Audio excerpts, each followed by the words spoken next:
میں ایک دفعہ جماعت میں گیا، ہمارے جنرل جوید ناصر ہمارے ایک دوست ہیں، اب تو بزرگ بہت بڑے بزرگ ہو گئے، کبھی DGISI تھے وہ، ان کا کوئی رشتہ دار تھا، تو میں جماعت میں گیا ان کے بیٹے کے ساتھ، تو انہوں نے کہا کہ یہ سامنے گھر کے سامنے مسجد کے بالکل سامنے میرا خالو رہتا ہے یا کوئی رشتہ دار وہ رہتا ہے، تو ان سے ملاقات کرنی ہے۔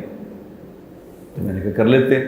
ان سے ملاقات کرنے کے لیے گئے، میں نیا نیا تبلیغ میں لگا تھا، ملاقات کرنے کے لیے گئے تو وہ انتہائی لرنڈ آدمی تھے، لرنڈ پڑھے لکھے۔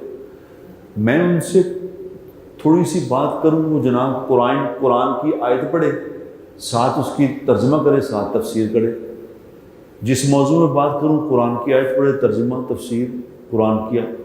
میں حیران، میں نے کہا اتنا علم، ہر بات پہ قرآن کی آیت۔